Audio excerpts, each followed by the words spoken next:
My name is Eleanor Ludlam, and I'm a partner in DAC Beechcroft's Cyber and Data Risk team. I'm going to talk about some cyber trends and developments that we've seen, and do a little bit of horizon scanning of what we might see coming down the line. First off, I've got some headline trends. So we run a data protection and cyber conference every autumn, and we produce internal MI in order to be able to feed back to our clients and people who come to the conference what we're seeing and what we've seen coming through the doors for the previous 12 months. So these statistics are slightly old, I'll be honest. They're from last autumn's conference. They're 6 months out of date. They still give you some really useful data. And we'll produce again the MI, the internal MI, ready for this autumn's conference, which I think from memory is on the 10th of November if you're keen to sign up. So here, headline statistics, total cases. That's the number of cases we had coming through the door, the number of breaches that we were asked to field, 230. Cases that progressed beyond an initial advice and inquiry, 161. So those are cases that had legs. They were more than just an initial triage call where we told people there's nothing to worry about, in essence. The next statistic I think is really interesting. Multi-jurisdictional cases, 12%. It's really low compared to how I feel when I look at my caseload. If you were to ask me what percentage of my cases have more than one jurisdiction in scope, I would feel like it was greater than 12%. I would also say when we come to run our MI this autumn, I think that figure will be higher. Most common breach type, I would hazard a guess that you would all be able to point to ransomware here. If I'd have spoken here a couple of years ago, it probably would have been business email compromise. But it's flipped now, and we spend a lot of our time dealing with ransomware incidents. I'm going to do a bit more of a deep dive on ransomware shortly. Most common breach ties. You would assume from the press that these are massive breaches that we're constantly fielding. Actually, the most common breach type that we see is quite small, as you'll see from the slide. ICO notifications, only 94 of the 230. I suspect that figure will be higher this year because I think there has been a general shift in the clients that we work with more of them wanting to submit effectively precautionary notifications to the regulator, not wanting to fall foul of having not told them of something. And that will feed into the statistic in terms of how quickly the investigations are closed. The next statistic, we're really proud of this one. 100% of our clients have not had any regulatory action taken against them. And I'm always a bit twitchy referencing it because I don't want to be the one that acts for a client that gets the fine. Maximum and minimum investigation length, 150 to 1 days. It's a big, big difference. I think we are seeing a quicker route to closure from the ICO at the moment. I've had a number that are within only a small number of days. And I think that's partly borne out of the fact that more people are engaging lawyers in order to do these notifications, and we know how to craft those notifications with a view to getting the matter closed down quite quickly. Cases where data subjects are notified. So this is where individuals' data has been compromised and it meets the requisite threshold in order to tell them that there's been a breach. Only 45. I don't think that figure will change particularly this year because I think there's a general reluctance to tell people unless you really have to, because the exposure, as we'll come on to, for privacy litigation can be quite high. Cases where claims are made. So this feeds into the previous statistic. These are claims that are brought, compensation claims for breaches of data protection legislation. And typically we see people claiming anxiety, distress, all manner of things, even if it's just their email address or first name, for example, that's been breached. Here's quite a useful breakdown of the malicious breaches. So it shows you how they break down in terms of ransomware versus email compromise. And we've just sort of talked through that, but it gives you an indication of how things have shifted over the last 24 months, because this is the previous reporting year and the most recent. Client sector. I think this is a really interesting slide because what you can see if you compare the 2 years is the top 4 sectors that are breached are the same, just in different orders. Charities, professional services, financial services, manufacturing. And I always find it really frustrating if I'm acting for a charity that's been breached. They're there trying to do good, and the threat actors are there trying to break them down. So ransomware, I've talked about the fact that it's top of the pops. Here are some new kids on the block, some nice pop references. I haven't just included the cute photo of the Black Wolf Club just for fun. Karaka is a relatively new threat actor group, and Karaka means black wolf in Turkish. So there is a theme, there is a reason for putting the sweet picture up. Karaka were first identified in June 2021, but they really only came into prominence in December last year to January this year. They are different because they focus on data exfiltration and extortion. They don't bother with encryption and deployment of malware.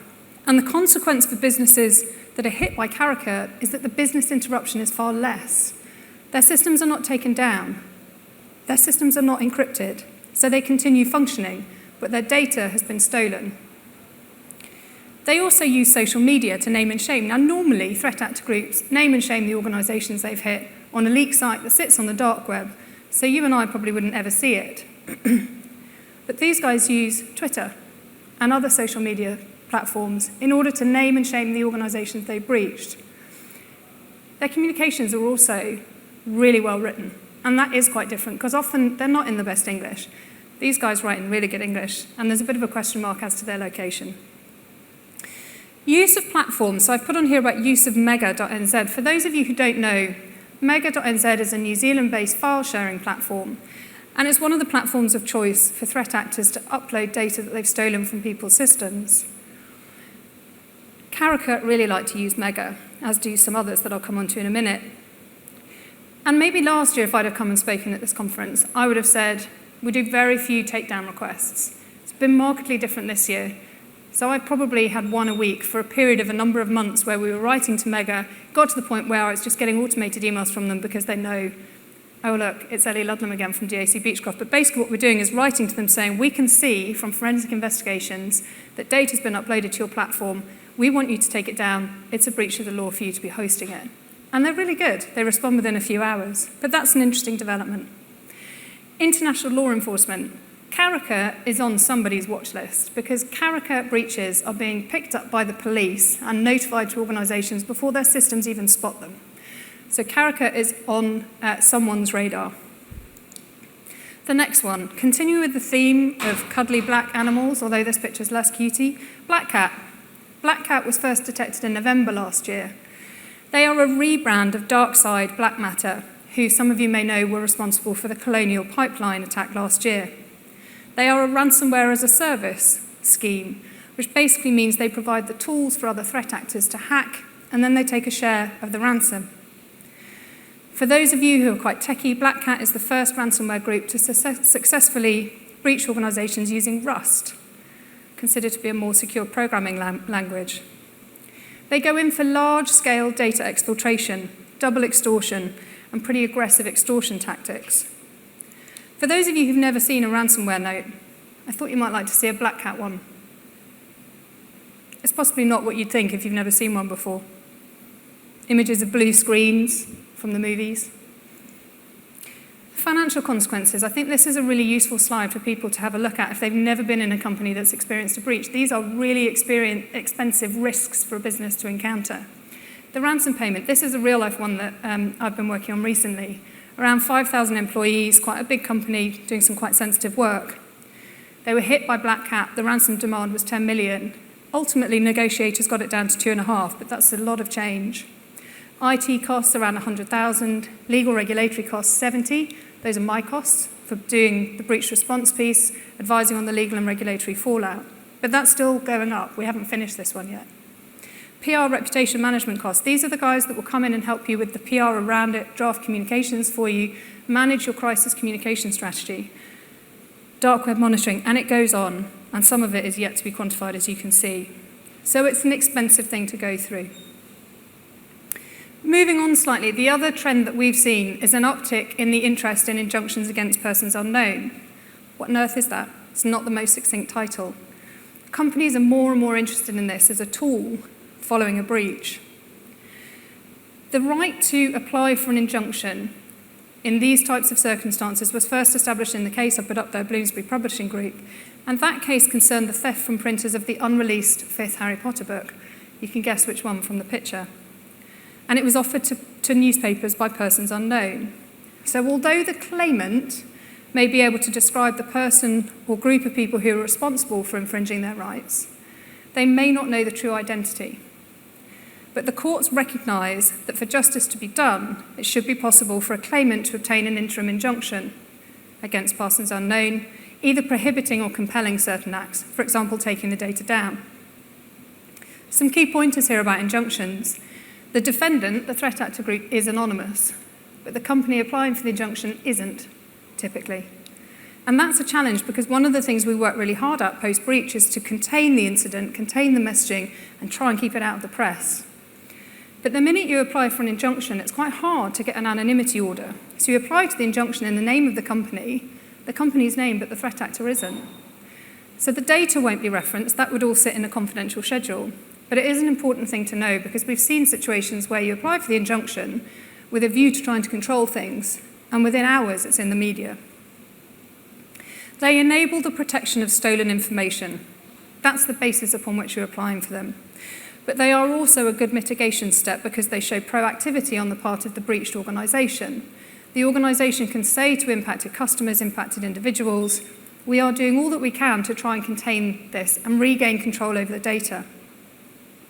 They effectively act as a springboard so that if the data is published by third parties bought from the threat actor group, you play legal whack-a-mole. There's the injunction, now take it down. So it's useful against third parties. What it's not really that useful for is against the actual threat actor group. These threat actors are in countries where we don't really have a great deal of success in enforcing UK injunctions, English and Welsh court injunctions. So they don't really achieve much against the threat actor themselves. It's really about PR, it's about taking the data down from third parties. And I've put a couple of recent examples on that I've been involved in. They're in the public domain, so I can name them. There's a test here for obtaining the injunction. I won't go into detail, but I do think it's quite useful just to think about some of the points. It's a 6-stage test, but effectively there needs to be sufficiently real and imminent risk of danger. Well, the threat actor will be threatening to publish your data online, so there's the risk. It needs to be impossible to name the actual individual. You might know that it's Conti or Black Cat or Caracat, but you don't know who within that threat actor group is actually responsible. It's possible to give effective notice. Normally what you do is you serve the injunction via the Tor link or the web link that's been provided that you're communicating with the threat actor on when you're trying to negotiate over the ransom. And that will be specified in the order in a confidential schedule. The terms of the injunction should correspond to the threatened act and damage. This is just about good drafting of the order, and I put some wording up there, but I don't propose going through it. The terms of the injunction should be sufficiently clear. Again, this is just about good drafting. Here's the harder one. The injunction should have clear geographical and time limits.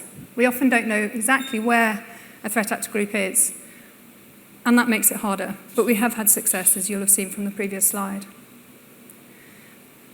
Moving on to compensation claims and class actions as the final section of the big trends that we're seeing. This is a slide I've borrowed from a colleague, Hans Ornert, who spent time creating this fabulous timeline for us to see. I'm not going to go into it in detail because it probably takes about 10 minutes to actually go through this one slide. What it's really useful for is to see, if you look at the right-hand side of the slide, it's really, really busy. There are loads of cases that are relevant here. And that's reflective of the fact that we've seen a massive uptick in the volume of privacy litigation that follows breaches. And there's been lots of court action trying to deal with how you manage these from a cost perspective, because the claimant solicitor's fees can be quite high, how you manage expectations, because low-value data breach claims, the court is now saying, should really be issued in the county courts and allocated the small claims track, not the high court that we've been seeing. Class actions. This is a hot topic. Everyone wants to talk about it. It's not actually a really big deal in the UK yet. It's just not. There are 3 ways you can bring multi-party litigation, really. Multi-party claims, where claims are grouped together by the court using their case management powers. GLOs, group litigation orders, but we don't tend to see many of those. Or representative claims. And this is more relevant to the next slide. These are individual claimants representing a class of claimants who have suffered the same damage, who have the same interest. Many of you may have heard of this. Probably one of the biggest privacy cases that has gone through the courts in recent years, one which we were watching with bated breath, Lloyd and Google. So it started back in 2017. Lloyd issued a claim in the High Court. It was a representative action on behalf of a class of 4 million iPhone users. Now, he was seeking £750 in damages per iPhone user, which equated to £3 billion. No other remedy was sought. There was no alleged financial loss or distress. Lloyd lost the first instance decision in the High Court because the representative claimant, or any of those that he represented, didn't suffer damage within the meaning of the old Data Protection Act, and members of the class didn't have the same interest. However, on appeal, the Court of Appeal disagreed, and they allowed the appeal and held that members of the class that Mr. Lloyd sought to represent did have the same interest, and they were identifiable. They had all had their browser-generated information, which was something of value, taken without consent, in the same circumstances and during the same period. And consequently, they were all victims of the same breach. Unsurprisingly, given the stakes, Google appealed. And the Supreme Court unanimously found in favour of Google in November 2021, and they held that a compensation award for a non-trivial breach of the Data Protection Act, the old Act, required some form of material damage, whether that is tangible financial loss or distress. The representative action could not proceed. Lloyd had needed to show that each of the individuals in the class had suffered a breach of their rights and had suffered damage. Interestingly, one of the Lord Justices said, the case could have been advanced in two stages, a bifurcated process he referred to. First, to seek a declaration that class members were actually entitled to damages, and then for individuals to seek damages based on their own circumstances. Trouble is, this doesn't work from the litigation funder's perspective. It's not financially viable. So query where this is all going. It's very much a case of watch this space. Let's see where it goes. People are talking about it. It's a big deal in the US. It's not really here yet, but let's see how it evolves. So I've talked you through our statistics, and you've been able to see the kind of MI that we've got coming out from our firm. I've talked to you about the new kids on the block, Caracat, Black Cat, and I've talked to you about injunctions and the litigation we're seeing. And I think you can see from this picture, cyber remains as big a risk as ever. Privacy litigation remains a big exposure, and it continues to be so. And I don't anticipate that changing in the coming 12 months. But it is very much an interesting area and one to watch. Thank you.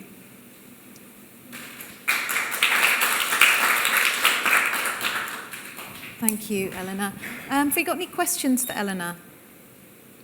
Yes, can we get a mic over there, please? Hi there. I was just wondering, towards the start of the talk, you were talking about the sort of different industries that are most affected by these attacks. The ones there, say manufacturing and charities and so on, I can't imagine have the best security built in. Is that kind of why there's, just in terms of sheer volume? But how does that compare to, when you do get into one of these organizations that is much larger? Is the kind of volume in terms of, in smaller amounts still larger? So in terms of actual sort of amount of money extorted from these companies? Or is it just like numbers of companies? So I think you're right that typically the smaller organisations sometimes have less good security in place. We saw a surge in those kind of organisations being breached in the early stages of COVID because they were scrabbling to get their workforces working from home, and they didn't necessarily have the requisite systems in place to do that. So they were turning things off in order to get people connected, whereas the big organisations were already up and running with that. Our law firm, we were already working remotely, so it didn't massively change the IT infrastructure piece. So I think that created a vulnerability. In terms of the size of the demands based on the size of the company, sometimes the threat actor groups have done their research, but sometimes they get it wrong. I've had instances where they think they've breached one company, but actually it's a legacy server, for example, from a company that was bought by a previous owner of the company. It just wasn't renamed, so they thought they breached this PLC, but it was completely unconnected. So they don't always get it right, and sometimes they will do their research and look at accounts, but they'll be looking at historic accounts, and they won't be looking at actually cash in the bank. They'll be saying, but your revenue is 300 million. Why can't you pay me 10? So, well, because cash in the bank is only 2.